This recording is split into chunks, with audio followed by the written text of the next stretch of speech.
hello everyone बोलक আজি দিনটো মাজলৈ যাওঁ এয়া ৰাতিপুৱাতে ওলাইছে গুৱাহাটীৰ বাহিৰলৈ অফিচৰ কামত আকৌ দেই আৰু বলক এওক পঠিয়াই লৈ মোৰো দিনটো আৰম্ভ কৰি দিওঁ hello everyone welcome back to my another blog आज হৈছে বৃহস্পতিবাৰ আৰু এতিয়া হৈছে আবেলি 4টা এডিটিংৰ টাইমটো কৈছো দেই এয়া আকৌ ৰাতিপুৱাতে এওক পঠিয়াই মিলি লৈ বলকচোন দেখাই থাকো কি কৰিব পাৰো নোৱাৰো আজি পিছে মোৰ বৰ এলা ভিডিঅ' কৰিবলৈ মনেই যোৱা নাছিল তথাপিতো কৰিছো আৰু অকনমান এওক পঠিয়ালো এতিয়া যাও গোখাই ঘৰলে তাৰছতে ব্ৰেকফাষ্ট এইবিলাক আৰু কৰি থাকিম লাহে লাহে আৰু গোখাই ঘৰত সোমোৱাৰ আগতেই লৰা ছোৱালী দুটালে ফোন দুটা কৰি ললো হিহত উঠিলেন নাই হেতুকে বুজ ললো আৰু নাই উঠা যদি জগায়ও দিয়া হয় আৰু তাৰ পাছতে ধুনিয়াকে দিনটোৰ কাৰণে ভগৱানক সেৱা কৰি এটা প্ৰাৰ্থনা কৰি ললো আৰু উলাই কি গোখাই ঘৰৰ পৰা উলাই কি সোমাইছো কিচেনত সেই দুটাই ঘৰ আৰু মোৰ দিনটো চলি থাকিবলৈ একচুয়ালি নহয় আজি অৱশ্যে বহুতেই সময় পাইছিলো মই বিভিন্ন ধৰণৰ হাতত কাম লৈছিলো কিন্তু এটাও মোৰ হৈ নথিলগে এয়া লৰা লৰিকে ব্ৰেকফাষ্টটো ৰেডি কৰিছো একচুয়ালি মুৰে ভোক লাগি যায় গোখাই ঘৰৰ পৰা উলাই আৰু অইনদিনাটো টাইমত তেওঁক দিবই লাগে অফিস যায় যিহেতু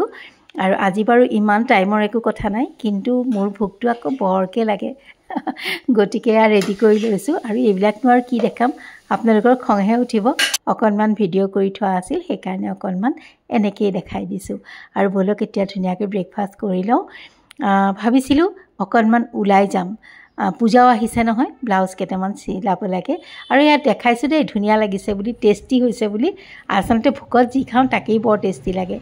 আৰু এয়া লৈছো মই ভাত কেৰেলা ভাজিবলৈ অকমান আজি ৰাউন্ড শেপত লৈছো গুল গুলকে আলু কাটিছো ভাত কেৰেলাও কাটিছো আৰু মই কি কৈ আছিলো ব্লাউজ চিলাবলৈ দিয়াৰ কথা পূজাটো আহিলে ব্লাউজো লাগে কেটামান আজি যাম বুলি ভাবিছিলো পিছে ইমান বেছি ৰ'দ আছিল আৰু লগতে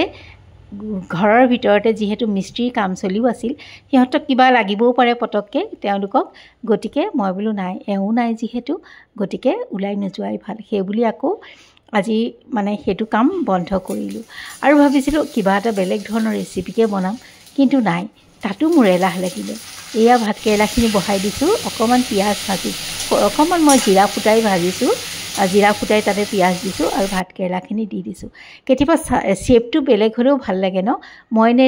দীঘলীয়া শেপত কাটি ভাজু ভাত কেৰেলাটো আজি ৰাউন্ড শেপত আলু কাটিছো ভাত কেৰেলাও কাটিছো বলকচোন আজি এনেকৈ ভাজু ভাত কেৰেলা ভাজিত পিছে এই পিয়াজখিনি যে দিছো সেইখিনি একদম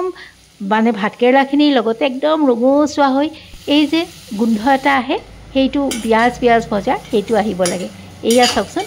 একে ৰঙচুৱা হোৱালৈকে মানে ৰাংচিয়া হোৱালৈকে ভাজি লৈছো তেতিয়া ভাত কেৰেলাখিনি খাবলৈ বহুত ভাল লাগে আৰু তাতে যদি ভাত কেৰেলা এটা কুমলীয়া হয় তেনেহলেতো ভাজিখনৰ সোৱাদ বহুত বাঢ়ি যায় এয়া মোৰ ভাত কেৰেলা ভাজি ৰেডি হৈ গ'ল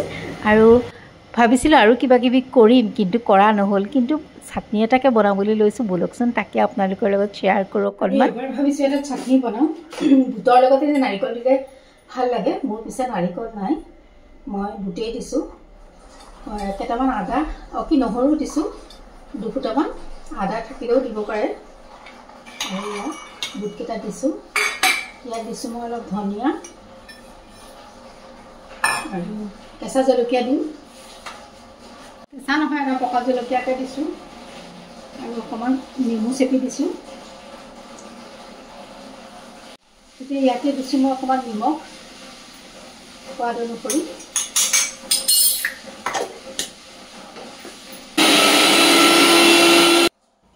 আৰু এয়া মোৰ চাটনি ৰেডি হৈ গ'ল একেবাৰে সৰু সাধাৰণ বস্তু এটা কিন্তু নিৰামিষ ভাত সাজৰ নহয় সোৱাদ ই বহুত বঢ়াই দিয়ে চাটনি চালাড পাপৰ এইবিলাক চাবচোন আচাৰ এইবিলাক লগত থাকিলে নিৰামিষ ভাতকেটা খোৱাৰ মজাই বা জুতিয়ে বেলেগ হৈ যায় এয়া অকনমান ধনিয়া পাতেৰে গাৰ্নিচিং কৰি দিলো আৰু বলক অকন খাই দেখাম ষ্টেণ্ডাল ভাঙিলে যে এতিয়া মানে এডজাষ্ট কৰোতে দিগদাৰি হয় হেৰি এয়া নহয় মই সেইকাৰণে চাপৰি দিছো